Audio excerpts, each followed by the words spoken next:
Welcome back to Seedlings, the beginner's guide to literally everything homegrown. Yes, homegrown, starting the ground from scratch. Let's breathe.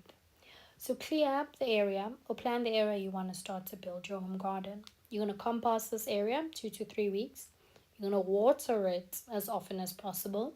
Add some herbs around the area to keep bugs away and just lock in the nutrients. By September, August, you'll be ready to plant your seedlings. Yes, it's that easy. All we had to do was choose a location, obviously with direct sunlight, as you can see. We're going to add some compost onto the soil.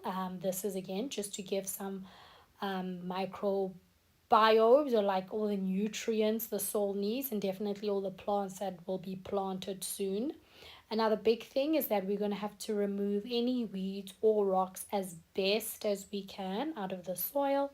So add as much compost, and this compost you're going to be adding every 2 to 3 weeks. You're just going to keep layering this really bad soil with good nutrients.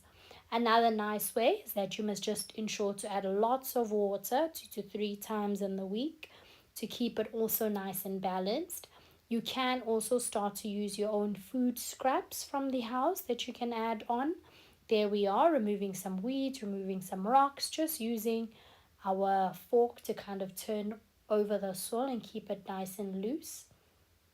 Obviously, we do water even though it does not have any seeds in it, because we want it to be nice and ready, and we want all the compost to kind of activate all those good healthy um, bugs basically in our soil, building our biodiversity quite early. So good bugs, right?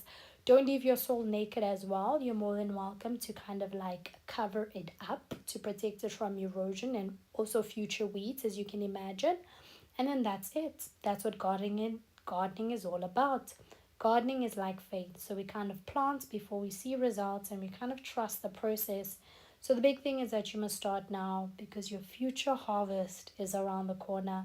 We started this to date 12 months ago, and as you can see, our garden has grown tremendously. So tell us, what are your soil struggles or your soil hacks? Don't forget that we can always learn from each other.